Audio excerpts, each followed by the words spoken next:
Hey guys, Rob here, and today I'm going to be doing a quick look and general impressions video for the ASUS ROG Strix XG32UCG.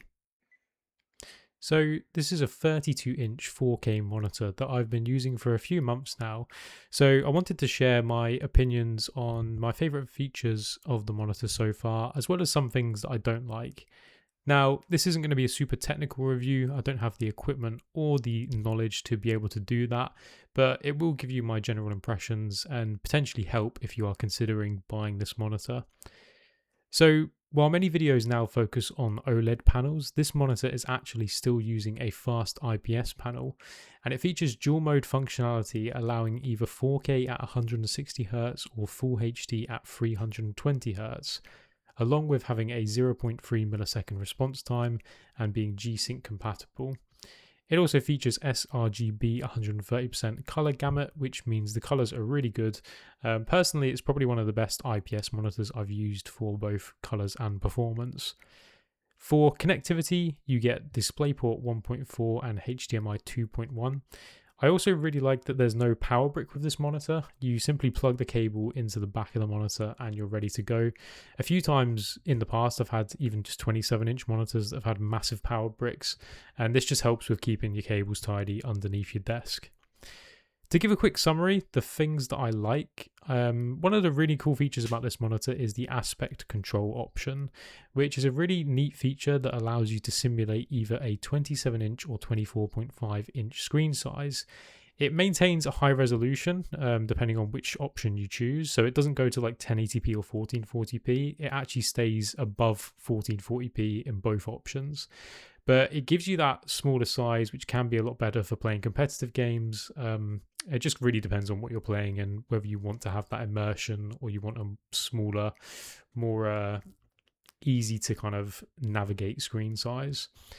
The other thing I really like is the performance and the brightness. Both perform really well. It gets very bright. I have it at 40% actually in this video.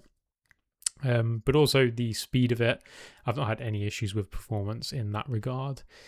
And then finally, the immersive size. I think 32-inch and 16:9 is a really good size for a monitor, especially if you're playing like racing games and that kind of thing. It's quite nice to be able to sit back with a controller and just chill with that kind of bigger screen space.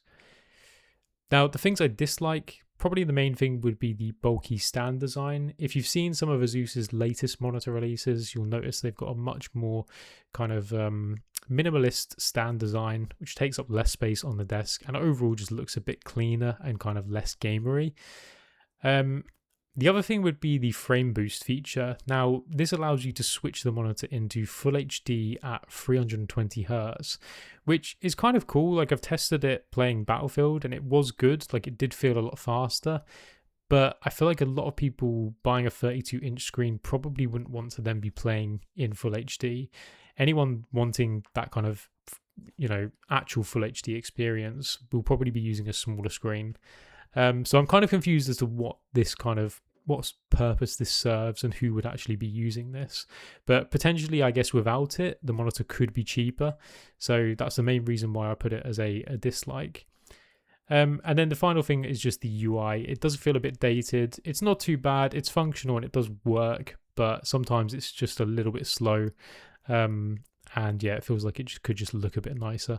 Again, these are really minor things. Overall, I think this is a really good monitor. It offers plenty of customization options, as I've mentioned, and can also be bought at a fairly good price compared to the OLED alternatives with similar technology. So that's going to cover everything in this video. Thanks for watching. Feel free to ask any questions in the comments below. I appreciate this isn't the most technical of reviews, but hopefully it gave you some answers to things if you're considering buying the monitor. And if it didn't, feel free to ask in the comments below and I'll do my best to answer them.